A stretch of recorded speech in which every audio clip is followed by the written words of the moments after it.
تاسې اولنی کوم پړاو د هغه ته د علاقې نه بهر تېر کړی ده، تعلیم د بهر شوی ده، بیا هغې نه بعد د علاقې ته راغلی. څنګه ژوند اوس څنګه ده؟ یاره لکه اوس موږ کم تعلیم چې کړی ده هغه خو پنجاب و او امن لحاظ سره چې ګورې پنجاب خو بالکل ډېر بهتر ده، خو برل بیا هم خپل کلی ده او هڅې چې خپل کلی جنت وي. نو راغلي یو بس کم لږ ډېر خدمت مونه کېږي، لګیا یو کوو که سیاسي وي یا هیلث سره وي لګیا یو. دې به نو پوهېږې که څه د کمل خیلو ته کمل خیل ویلی یې خو لکه څومره مو زه مشرانو نه اورېدلي دي او هغه دا دي چې بی کمال خیل چې و د کمال والا څلور بچي وو، اچھا لکه هغې کې یو حیدر، لکه نن سبا چې خدرخیل محله ده دا خدرخیل نه ده حیدر ده، اچھا خو هغه بس غلطه شوي نو حیدر نه خدرخیل پاتې شوله. اچھا یو حیدر و او یو محسن و او یو ابراهیم نمای وه. اچھا مالک استاذ بل څه محسن وکنه محسن. اچھا نو دغه اچھا دا څلور وروڼه وو ده؟ دا څلور وروڼه وو، نو دغې د وجې نه دا کمال نه بیا دا ابد شوي دي نو کمال خیل شولو.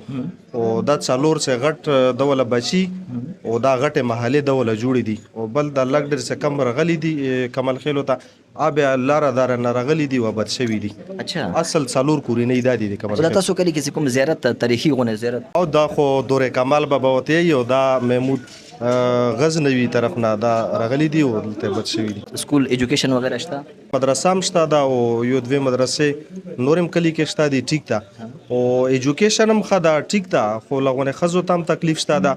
ویلې چې دی وله به زه در باندې روشنۍ واچوم، ما وله خپلې بچی دي 8 کې 8 د ځینه کلیر کړلو، اوس 9th به هغوی ډوډۍ ده سي موبایل رزن ډیو افیس تلاړو د ابرار سراو. چې ډېرې فاصله به تقریبا د ځینې څومره وي اندازن؟ څه 5-6 کیلومتر ده. اچھا نو هلته مو دا خبره ورته کړې وه چې یاره ټیک ته کمل خیل وله خو د زنانه وله تعداد نه بربریږي، خو که شدي خیل او کمل خیل میکس مو ته په شدي خیل هم کې د زنانه وله های سکول راکېږي که نه، نو د دې وجې نه شدي خیل او کمل خیلو ته به ډېر بهتر شي ده. بس اخیری کوېسچن دا ده یو کمل خیلو ترقۍ دی، پر هسې کمل خیل د نور هم ښایسته شي، داسې څه ګامونه پورته کول پکار دي کلي علاقې خپلو خلکو ته او هغې نه علاوه سیاسي مشرانو ته؟ مونږ په علاقې کې چې کومې دښمنۍ جوړې دي څو پرې چې د دو دښمنۍ ولا حل نه وي راوتی که نه، امن بالکل نشي راتلی، امن سړی خوب نشي کتلی، خوب نشي کتی. او انشاءالله که دا امن کمل خیلو کې راغللو نو انشاءالله چې ډېر ښه به وشي انشاءالله.